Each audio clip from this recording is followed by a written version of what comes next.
Welcome to the Sharkpreneur podcast with Kevin Harrington and Seth Greene.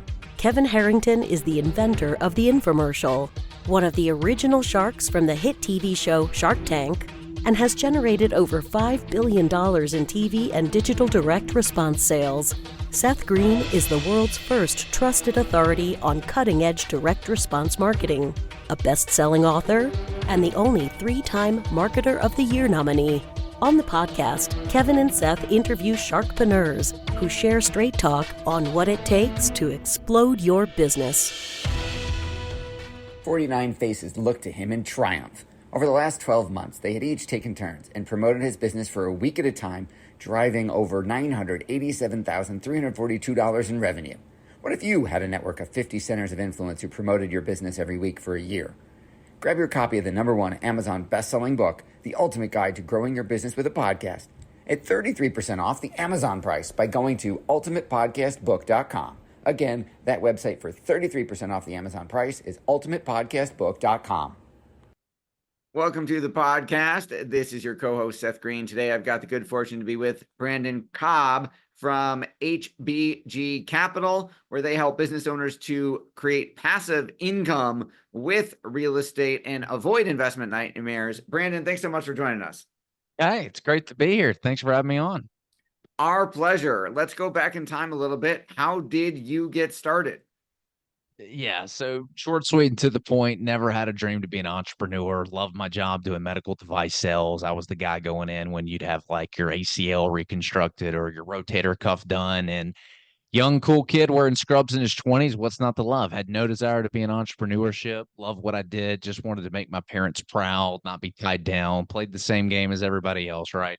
Maxed out all my retirement accounts and was saying, hey, I can eventually quit my job one day if I follow this path. And then one sunny Friday afternoon around 4:50 p.m., having the best day of my life as a rep, I get to sit down at the Starbucks with my boss. And before I could get the amazing day that I'd had and how much money I was going to make him out of my mouth, he fired me. Oh, my God. And that was the big shocker that led me to realize that nobody was going to look out for my financial well-being but me. You can work as hard as you want for these companies. You can put in the blood, sweat, and tears, work a million bajillion hours, spend 20 years climbing the corporate ladder. And at the end of the day, the company has to do what's best for the company. And so I'm not a natural entrepreneur. I was sort of forced into it through that firing. But now, after going on this amazing journey and spending years and years and years figuring it out, losing a lot of money, I'm blessed to say that we've been able to build something that really turns communities into something special. And so, my business in real estate has been able to now give me the life that I want, where I'm not tied down by anything. And I think at the end of the day, that's what all entrepreneurs want. I think you're absolutely right. So tell us a little bit. So you went through that traumatic experience, you got fired, and then how did that lead to HBG? Yeah, so it's been a progression, right? And we've had to pivot a couple times. A lot of entrepreneurs understand that word, pivot, right? Pay attention to what's going on in the market, where are the opportunities, and then jump on those. At the time, I didn't have any opportunities. So I started doing what every person who's trying to figure out entrepreneurship does. I tried to do a whole bunch of different things. I had a course on how to break into medical device sales. I said, well, I figured that out. A lot of guys reached out to me. Maybe there's an opportunity here. I love Tony Robbins. So I was like, maybe I want to be the next Tony Robbins. So I started a life coaching business. Turns out that not a lot of people want to take life advice from a 26-year-old. Who would have thought that? I had an online motivational blog, and I love writing about motivational stuff. I was into that. And yeah, that's just did dead in the water. And it wasn't until I discovered real estate that things really started to take off for me. So I was doing a lot of different things. If you've ever seen those like "We Buy Houses" signs you staple on top of the telephone poles, I had this device that I'd manufactured out of Home Depot and a YouTube video on how to put them like 8 feet in the air with a PVC pipe and a hammer and stapler like up top. And, eventually got a call from somebody who was getting foreclosed on their house, sold all of my retirement accounts that I had, cashed them in, paid the penalties, bought the house cash. And that's when I learned how to do my first house flip. Now, fast forward today, we're no longer flipping houses. We're turning farmland into entry-level housing communities. But it all started with that first house flip back 8 years ago. Wow, well, it's been a heck of an 8 years. I am sure the longer version of that story should probably be in a book somewhere if it isn't already. So let's talk about, how did you get from house flip to farmland to affordable housing? Yeah, so, this was like 2016, 2017. House flipping was the rage, right? The real estate market is roaring. I was going to a lot of real estate meetups at the time. Eventually found my mentor and business partner, still in business with him today. We're best friends and business partners. His name is Vigif Sadoff. He goes by Alex. And he was looking for somebody to partner with in his local operation. So he had a big operation out in Colorado Springs. His now wife, but girlfriend at the time, lived in the Nashville area. She was going to dental school, and he needed somebody to be boots on the ground. So we met at a meetup. We hit it off. I told him what I was looking for. He said, "Hey, I'm looking for somebody to do these specific things here." And I said, "Okay, easy enough. I'll do that." And that's kind of what led to the signs, among the other things. And he kind of helped coach me through that first house flip. So we built that business up to doing probably 35, 40 houses per year. And luckily, we had our marketing dialed in. We knew exactly how many mailers we need to send out in order to get the phone to ring. We knew exactly how much money we had to spend to get a contract. We knew exactly how much money we were making per contract. And we knew how many appointments we needed to go on to get a contract. At the time, we were flipping houses, $250,000 houses, making about $40,000, $50,000 per house. Very good gross profit margins, lots of downside protection. And over the next, 4 years, we just saw that we were no longer flipping $250,000 houses, making $50,000 profits, these nice 20% gross profit numbers. It was $400,000 houses, and we're making $30,000. And at the same time, we noticed it didn't cost $3,300 to get a contract. It cost $6,600 to get a contract. And we no longer had to go on 5 appointments to get a contract. We had to go on 11 appointments. We saw the saturation. And so we then pivoted into doing new construction. And because we had gotten our general contracting license and had everything in house, we were able to turn a lot of deals that weren't deals for other people into really good deals for ourselves, because we were cutting the builder out of it and self-managing. And so that started our new construction journey. And from there, it was just, why are we building all these homes in different areas? We were like the tear down, build a couple of them, right? These little spec homes in the infill. We said, wow, wouldn't it be easier if we just built all of the homes in the same area? Holy cow, wouldn't that be a lot easier to scale?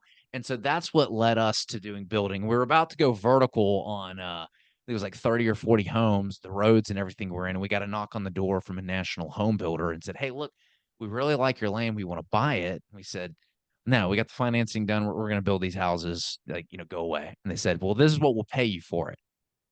And we said, "Now it's for sale." And that's how we got into doing development, where now all we do is we look for these entry level housing communities. We work with the city to bring that vision to life. We work with them to bring the needs of the community, make it a reality. And we'll create and get these neighborhoods ready for these national home builders. And then we'll sell the finished pads to the national home builders. That is absolutely incredible. What has surprised you the most about that process? Just the whole pivot. If you'd told me 8 years ago we'd be inventing these brand new, beautiful communities that get everybody excited, I'd have looked at you like you had 8 heads. Like I said, I was very happy with my life. I just wanted to do medical device sales, wear scrubs every day, and rub shoulders with orthopedic surgeons. That to me was the most exciting part of my life. So I never thought in a million years we would be doing what we are today. So I feel very blessed. And again, the freedom that's come along with it, being able to help out, veterans. A big part of what we do is, we take a portion of the profits from the communities we invent, and we'll go and we'll help out veteran homelessness, whether that's helping them get into a house or working with charities like Matthew 25, where we're able to take the people who do well in that program and then try to help be the next step and integrate them back into society. What have been some of the lessons you've learned in this latest iteration of reinventing yourself? My gosh, there's so many lessons, right? I mean, depends on where you're at with the journey. I'll give you a recent one because we could probably talk about the who, not how concept and hiring. We could talk about, the 10X's and 2X stuff, what's your unique ability and all that kind of Yep, stuff. love the Dan Sullivan and Benjamin Hardy books. Love those books. I'm sure a lot of your listeners listen to it. Recently for me, it's realizing that if you really want to grow something big, you've got to give away a piece of everything. I used to think, oh, I'll try to self-manage and I'll do everything myself with my own employees. You get a bigger cut of the grape, but I don't want to keep more of the grape. I'd rather have a smaller slice of a wheelbarrow of whole watermelons. And so bringing people on board, giving them a larger chunk of the profits, having strategic partners who've already figured things out. That's a huge part of what we do. I brought on a consultant who sold a real estate development company like ours for over $100 million, right? He comes in, he flies in, he's here 4 days out of the month attached to my hip, and he's helping us grow to get to that point and sell and exit. So strategic partners and giving away a bigger piece of the pie to the people who've already figured out the things that you are trying to do. Love that example. How do you help business owners generate passive income? Yeah, I mean, it's very simple. We have real estate deals. They've got money. They don't want to fool around with having to go out and manage real estate deals. Tenants, termites, and toilets, right? That's the old adage. People who get into single family rentals, they think, oh, this would be passive. And then they realize even with a property manager, wow, this is a lot of work. And so most of real estate is some kind of work. There's really no such thing as a completely hands-off real estate investment unless you're working with a sponsor or a syndication that is doing all the work for you. So we go out, we vet the deals, we put the deals together, we manage the deals, we sell the deals, and then the investors, they act as limited partners where they're just investing passively and they get great returns. Our ultimate goal is to help people build a legacy, make a huge impact with those around them, and ultimately create the life that they want because they've realized that the current financial system is broken. Right? Just dumping all your money into stocks is not going to get you there. Most people that are very wealthy are not playing the same game. They're not playing the 401k game, right? They're playing some portion of private equity in their portfolio. And that's what we help people do. We help people diversify and get into private equity, specifically in the real estate space in top 10 fastest growing cities like Nashville, Tennessee. That is awesome. With all the success you've achieved, what is your biggest challenge now? Our biggest challenge right now is just growth and scale. We've got the opportunity, we've got the right people in the right place. It's just making sure that we've got the capital to be able to go out and really scale this thing. So, I started with friends and family's money, scaled it out, started speaking at events, started raising money. And I mean, right now, if you look at the opportunity that's here, there is just not enough affordable housing going around. And it all starts with the land. That is the fundamental thing that you need for every single real estate product and all the affordable housing out there. It needs land first. And so that's where we come in. So we're right now, we've got over 1,500 units in various stages of development and pipeline. We know we're not going to be able to develop, 1,500 lots for 1,500 homes. We need the capital partners to go out there and take this stuff down and really grow and scale. Absolutely. Your passion is obvious. What do you like best about what you're doing? Oh, dude, you getting to see the looks on everybody's face when you get it to invent these new communities. Like, there's something cool about taking a raw piece of dirt and bringing it to life.